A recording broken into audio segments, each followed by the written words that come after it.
सुबह के 7 बजे का अलार्म सिर्फ एक आवाज नहीं होती। ये याद दिलाता है उस लड़ाई की जो हम हर रोज लड़ते हैं, अपने सपनों के खिलाफ। कभी कभी ये हमें ये भी याद दिलाता है कि हम जी तो रहे हैं, लेकिन क्या हम सच में जी रहे हैं? ये कहानी है एक ऐसे लड़के की जिसका नाम था करण। करण ने आंखें खोली। वही पुराना कमरा, वही दीवार पर टंगा हुआ कैलेंडर और वही खामोशी जो जैसे कह रही हो, आज का दिन भी कल जैसा ही होगा।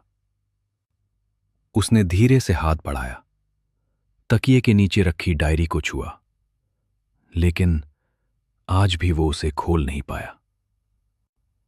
करण, जो कभी अपनी शायरी से महफिलें जीत लिया करता था, आज एक छोटे से क्यूबिकल में बैठकर डेटा एंट्री करता था। क्या आपको लगता है करण अकेला है? नहीं। हर तीसरा इंसान जो सुबह बस या मेट्रो में आपके पास बैठा है, वो भी एक करण ही है। करण को याद आया वो दिन जब वो सिर्फ 10 साल का था। बारिश हो रही थी और वो अपनी मां के साथ रसोई में बैठा था। मां कागज की नाव बना रही थी। करण ने पूछा, मां, क्या मैं बड़ा होकर एक बड़ा कवि बनूंगा? मां मुस्कुराई। बेटा, कवि वो नहीं जो सिर्फ लिखता है, कवि वो है जो दुनिया के दर्द को शब्दों में ढाल देता है, और तेरी कलम में वो ताकत है। लेकिन वक्त बदल गया। पापा की तबीयत बिगड़ गई, घर की जिम्मेदारियां बढ़ गईं। एक रात करण ऑफिस से थका हुआ घर लौटा। घर में सन्नाटा था, बस पंखे की आवाज गूंज रही थी। उसने देखा उसके पापा पुरानी हिसाब की डायरी देख रहे थे। करण ने पूछा, पापा, अभी तक सोए नहीं? पिता ने धीमे स्वर में कहा, बेटा, ये खर्च, ये जिम्मेदारियां। फिर उन्होंने उसकी आंखों में देखा। तू खुश नहीं है ना? करण कुछ नहीं बोला, बस नजरें झुका लीं। पिता ने उसका हाथ पकड़ा। मुझे माफ कर देना बेटा, मैं तुझे वो पंख नहीं दे पाया। लेकिन एक बात याद रखना, काम करना, पर खुद को मत खो देना, क्योंकि सबसे बड़ा नुकसान पैसे का नहीं होता, सबसे बड़ा नुकसान खुद को खो देना होता है। अगले दिन ऑफिस में बॉस की आवाज गूंजी, करण, ये फाइल अभी तक कंप्लीट क्यों नहीं हुई? करण चुप रहा। उसके अंदर कुछ बोलना चाहता था। सर, मेरा दिल यहां नहीं है।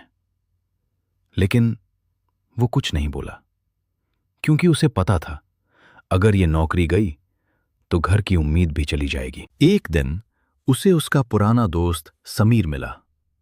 समीर अब एक सफल जर्नलिस्ट था। उसने करण को देखा और कहा, करण, तू वो था जिसके बारे में हम कहते थे ये एक दिन कुछ बड़ा करेगा। ये बात सीधे उसके दिल में उतर गई। उस रात करण सो नहीं पाया। वो आईने के सामने खड़ा था।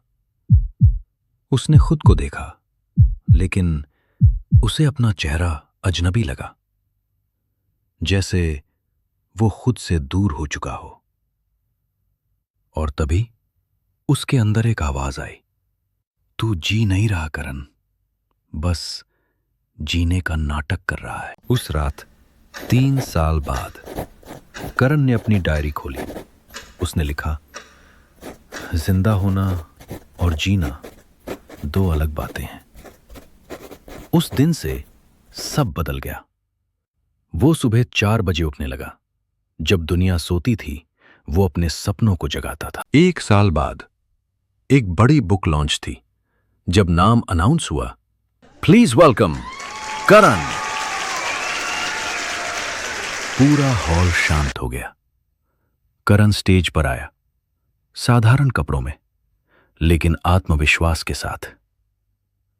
उसने माइक उठाया और कहा, मैं यहां इसलिए नहीं हूं क्योंकि मैं महान हूं, मैं यहां इसलिए हूं क्योंकि मैंने खुद को खोने से मना कर दिया था।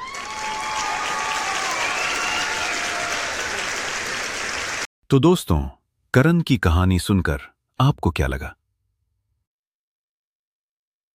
क्या आपके अंदर भी कोई सपना दबा हुआ है? तो उसे बाहर निकालिए, क्योंकि सबसे बड़ा डर फेलियर नहीं है, सबसे बड़ा डर है खुद को खो देना। अगर आपके पास भी कोई सपना है तो कमेंट में लिखिए आपका नाम, आपका सपना। शायद अगली कहानी आपकी हो।